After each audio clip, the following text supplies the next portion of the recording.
So in this recording, I'm going to talk about the LangGraph Functional API, which is in beta right now, and it's an alternate um, programming paradigm to create workflows using LangGraph, right? So far, we have been using state graphs, but the functional API is more of a Pythonic way.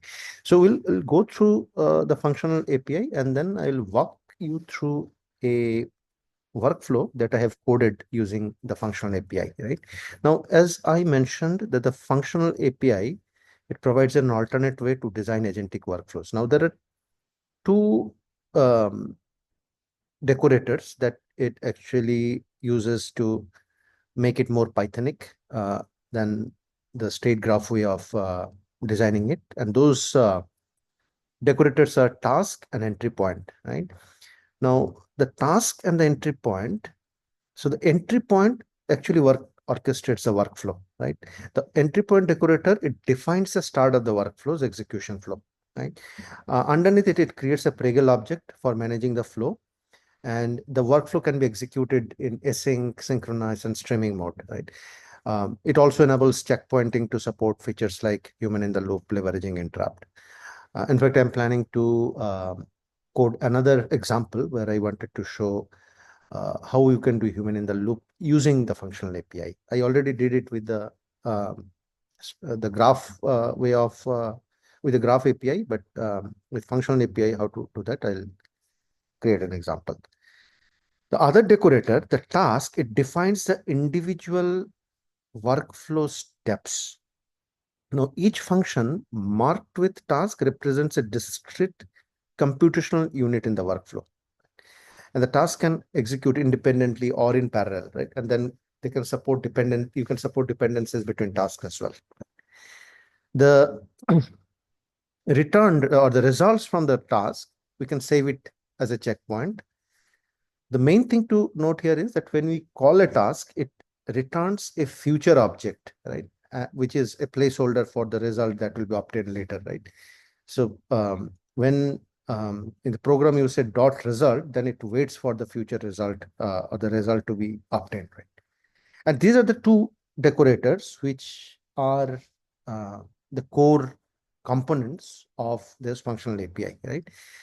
The example that we'll see now is to automate the process of creating a medium style article. Now, in this workflow, I have created three key steps, right? First is to generate a punchline, which is a powerful, catchy one-liner about the topic, then generating a blog based on the topic, and finally formatting the content to structure the blog and the punchline into a more medium style format, right? So this is the code. So let me go through the code and let's understand the code. Right. So as I mentioned, there are three tasks that I created with the task operator. First is the generate punchline, where I'm saying using OpenAI GPT-4o, I'm saying generate a powerful punchline for the topic. So whatever the topic I pass, it will generate the topic, generate the punchline for the topic. Then generate the blog, write an insightful and impactful blog on the topic, right? This is the generate blog task. And the format medium article takes the topic, punchline, and the blog. And then I say format the following into medium style article. I give the topic, punchline, and the blog, right? So these are the three tasks. In the entry point, this is where I'm defining the workflow now, where I call the generate punchline task, passing the topic. As I mentioned in my previously, that this creates a future object, right? So this also creates a future object. And finally, I call the format medium article by passing this to future object, right? When I say dot result, it waits for the result from the future object to be obtained, right? And finally, I return the medium article future object. There also, when I say dot result, it will wait for the result to come, right? And finally, here I say for step in medium workflow dot stream, this is the topic that I am passing, the future of AI, stream mode equal to updates, and then the step is actually a tuple. It has a node ID and the result from the node ID for each of the tuples in the step, right? I'm printing the node ID and the result, right? Let me run this and then show you how it looks like. So first it will create the punchline. So generate punchline is a node ID. It created this as the punchline. Then generate blog is the node ID, right? So this generate blog is the next one, which created this blog. And then we will see the format task also. So this is all the blog content. Yeah. And finally, this is the medium. This is the medium workflow. This is this tasks here. Where did it go? Okay, format medium article. Okay. Yep.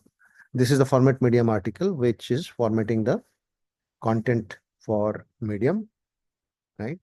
And yeah, and then finally, yeah, this is the final.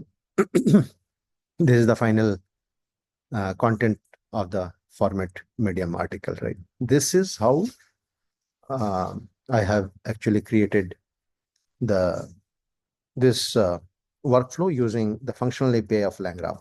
A few things we should keep in mind is the difference between the graph API and the functional API. It is important. First of all, functional API is in beta state, right?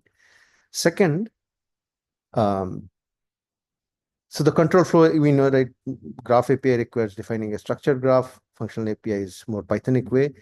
In the state management, graph API explicitly requires you to declare a state. In functional API, no explicit state management. State is local to the functions. But the main difference I find is this, right? This one. So in graph API, I can take granular checkpoints. Basically, every output of the node, I can create a checkpoint for that, right? It helps me to do better time travel. But in functional API, looks like the checkpoints are only created after entry point execution, right? So the time travel, I cannot, when I do the time travel, it cannot be as granular as I could have done using a graph API, right? And then the visualization in the graph API, since it creates a uh, directed graph, right? So when you compile it, right, workflow.compile it, we can visualize the graph. In functional API, there is no built-in visualization, right? So these are the main differences I feel now and between the two, and these differences are also mentioned in the LangGraph documentation. And whether to use functional API or a graph API, it depends on the use case. I think whenever a use case is presented, you should carefully analyze the requirements of the use case and then see which of these APIs would be better suited to implement that use case, right? That's all I wanted to share as part of this recording. Thank you.